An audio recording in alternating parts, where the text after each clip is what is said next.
Today 24 news सत्य परिस्थितीचा सविस्तर आढावा।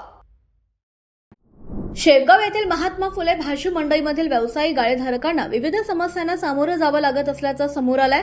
अस्वच्छ बाथरूम, पाण्याची समस्या, स्वच्छतेचा अभाव, भाडे तसंच गाळ्यांच्या आतील आणि बाहेरील जागेच्या वापराबाबत गाळेधारकांमध्ये नाराजी आहे। या पार्श्वभूमीवर सामाजिक कार्यकर्ता तथा शिवसेना शिंदे गटाच्या माजी नेत्या विद्याताई गाडेकर यांनी आज सायंकाळी भाजी मंडईला भेट देऊन गाळेधारकांच्या अडचणी जाणून घेतल्या। महात्मा फुले भाजी मंडईमध्ये व्यवसाय करणाऱ्या गाळेधारकांना गेल्या काही काळापासून विविध समस्यांचा सामना करावा लागतोय।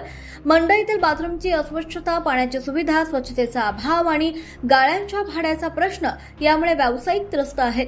तसंच गाळ्यांच्या आतील आणि बाहेरील जागेचा वापर आणि बसण्याच्या व्यवस्थेबाबतही अनेक गाळेधारकांनी नाराजी व्यक्त केली आहे। या पार्श्वभूमीवर सामाजिक कार्यकर्त्या तथा शिवसेना शिंदे गटाच्या माजी नेत्या विद्याताई गाडेकर यांनी आज सायंकाळी महात्मा फुले भाजी मंडईला भेट दिली। यावेळी त्यांनी गाळेधारकांशी थेट संवाद साधून त्यांच्या समस्या जाणून घेतल्या। महात्मा फुले भाजी मंडईतील व्यावसायिक गाळेधारकांशी आम्ही संवाद साधला। त्यांच्या अनेक समस्या आमच्या निदर्शनास आल्या। विशेषतः बाथरूमची अस्वच्छता, पाण्याची सुविधा, स्वच्छता तसंच भाड्याचा प्रश्न गंभीर आहे। गाळेधारकांना व्यवसाय करताना योग्य सुविधा मिळणं आवश्यक आहे। त्यांच्या अडचणी संबंधित प्रशासनापर्यंत पोहोचवून त्या सोडवण्यासाठी आम्ही पाठपुरावा करू, असं सुद्धा त्यांनी म्हटलंय। गाळेधारकांच्या मूलभूत सुविधांचा प्रश्न तातडीने सोडवून मंडई परिसराची स्वच्छता आणि आवश्यक सुविधा उपलब्ध करून द्याव्यात अशी मागणी आता जोर धरू लागली आहे। आम्हाला पाठीमागच्या साईडला जागा भेटलेली, तिकडून सगळे दारूचे दुकान आहे, तिकडच्या दाराने आम्हाला अजिबात गिऱ्हाईक येत नाही। आमचं 200 रुपयाचं सुद्धा माल विकत नाही। आम्ही कसा धंदा करायचा, कसं गाड्याचं भाडं भरायचं, त्यापेक्षा आम्हाला बाहेर बसू द्या। वरती चढता येत नाही, खाली बसावं तर गिऱ्हाईक येत नाही।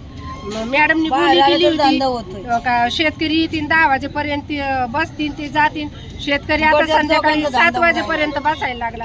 लोक शेतकऱ्याचा माल घेतात। या पर्यायाने काय करायचं, कसं गाड्याचं भाडं भरायचं?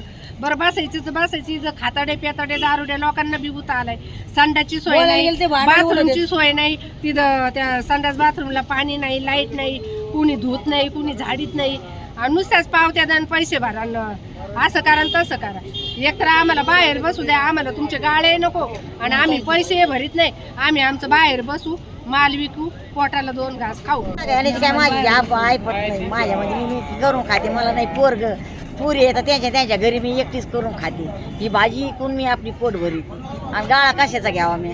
मग आता भाड्याने घ्यावा, हे म्हणजे भाड्याने घेणारे आता भाडं नाही द्यावं, आता काय करावा? आणि बाहेर आणणं नाही ना तर गुडघ्याने चालता येत नाही, गुडघे दुखाते। तुमची मागणी काय? आमची मागणी आहे आता बाहेर बसून द्या, नाही तर आतमध्ये बसून द्या, पण एका जागेवर बसून द्या। नमस्कार। आज आपल्या शेवगावच्या भाजी मंडईमध्ये, महात्मा फुले भाजी मंडईमध्ये थोडंसं आज महिलांशी चर्चा करताना बऱ्याच गोष्टी निदर्शनात आल्या। बरेच आपले जे काही व्यापारी वर्ग आहे, भाजी फ्रूट या सगळ्या भाजीवाल्यांशी बोलण्याचा योग आला।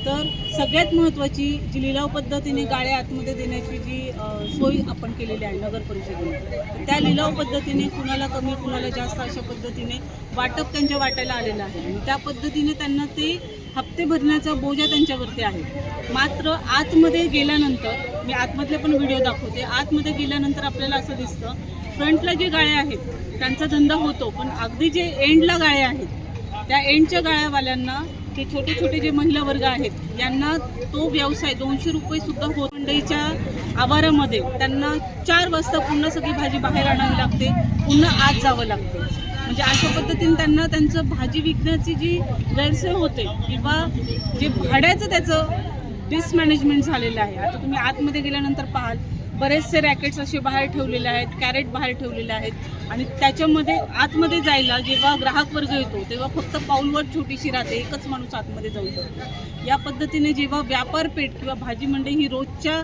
म्हणजे आपल्या गरजेची गोष्ट आहे आणि त्याच्यामध्ये जर हे विक्रेत्यांवरती अशी जर वेळ आली, अतिक्रमणामुळे बाहेर बसण्यास सगळ्यांनाच मनाई आहे, तुटफूट झालेली आहे, हे सर्व आपल्या सर्व शेवगावकरांना माहिती आहे। मात्र या व्यावसायिकांना जे काही त्यांचं भाडं आहे ते तर चालूच आहे, पण त्याचं जे विक्रीचं नियोजन आहे, या विक्रीचं नियोजनामध्ये खूप साऱ्या त्रुटी आढळतात। त्याच पद्धतीने नगर परिषदेने ज्या ज्या गोष्टी द्यायला हव्यात, गाळ्यांना त्यांनी लिलाव पद्धतीने पैसे भरून घेतले, त्या पद्धतीने लाईट, पाणी आणि टॉयलेटची सोय त्यांना हवी होती.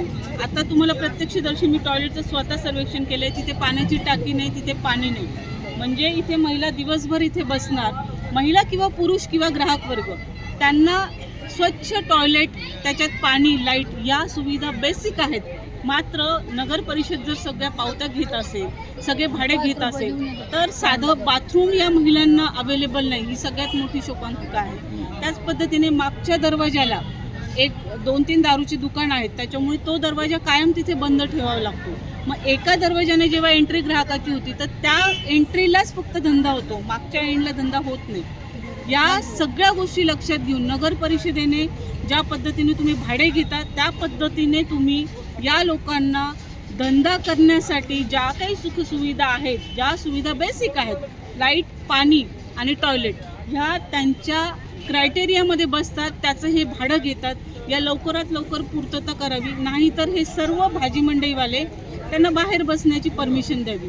कारण मुळात याचा उद्देश असा होता की शहराचं व्यवस्थापन आणि मॅनेजमेंट एक चांगल्या पद्धतीने व्हावं, बाहेर गर्दी होऊ नये, गाड्यांचं येताना जाताना कुणाला धक्का लागणं, सगळ्या पद्धतीने हे जे काही गैरप्रकार होतात याला कुठेतरी आळा बसणं, ही मेन त्याचा उद्देश होता. पण त्या उद्देशामुळे जर पुन्हा तेच होत असेल तर हे व्यवस्थापन काहीच कामाचं नाही. महाराष्ट्र टुडे मराठीसाठी ब्युरो रिपोर्टर रवींद्र उगल-मुगले, शेवगाव, अहिल्यानगर. आजच महाराष्ट्र टुडे 24 न्यूजला सबस्क्राईब करा आणि सत्य परिस्थितीचा सविस्तर आढावा पहा.